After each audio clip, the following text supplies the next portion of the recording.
Hey guys, Q here, and this is a video for Final Fantasy VII Remake, how to beat the Ghoul boss in hard mode. For the loadouts, we're actually going to want magic loadouts for Cloud and Aerith, not necessarily Tifa, but you want to give Cloud the healing Carnet because he's going to be our secondary healer. For Tifa, she's going to be our buffer. So you're going to want to give her the enchanted ring to increase the duration of the buffs that she gives the rest of the team. And then Aerith, of course, you want to get that magic attack as high as possible. So Mithril Rod or Reinforced, whichever one has the higher magic attack. And the Fury Ring, it actually does make a difference during this strategy.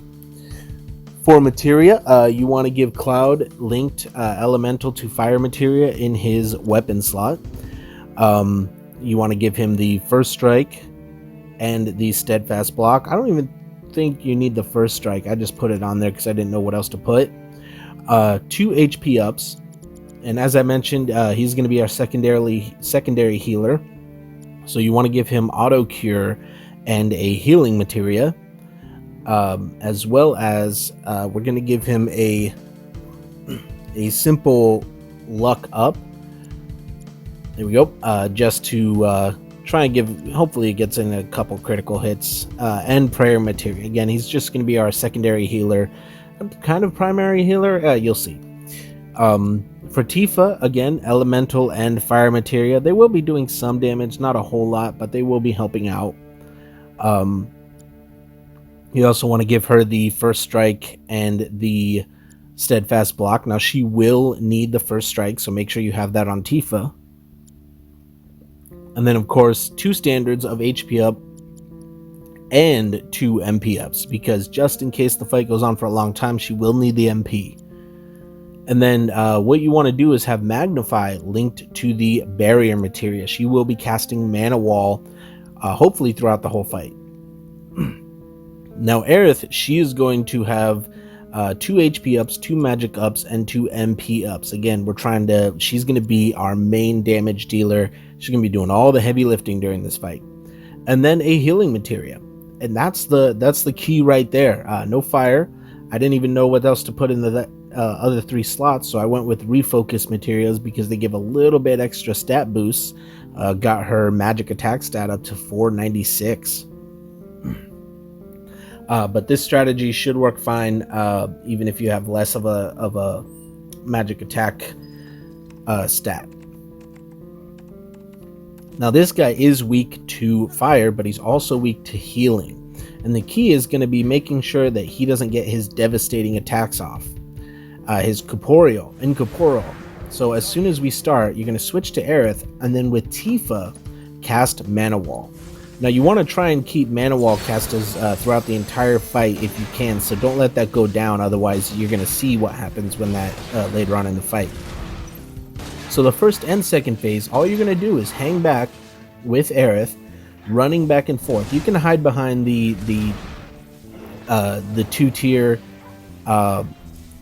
barriers, debris if you want, or you can just run around back and forth. You're going to see in the second phase of the fight. So as soon as he goes into incorporeality, soon as he comes back, you're going to hit him with a Curaga. And that is going to pressure him. The reason we don't do this inside an ATB ward is because as soon as he's pressured, he becomes physical again and immune to magic damage. So he's only vulnerable to this when he's in incorporeal state. But he's pressured, and you got Tifa and Cloud doing a bit of damage. Now, they could have, you could have maybe used an ability with them, but I just didn't want to change it. Just show you how easy this is. Quite literally, all you're doing is, as long as, see, I forgot to put on Mana Wall again.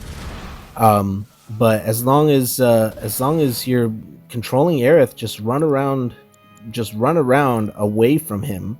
There we go. There's Mana Wall.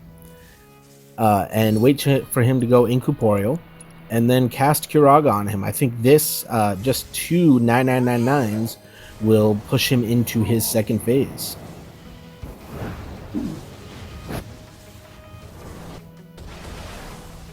And then the second phase, If you've been trying and failing at this fight, you know that the second phase, the Phantasmic Fury, is really the dangerous attack. He launches out like 2 ghost arms that can bind and really do some good damage.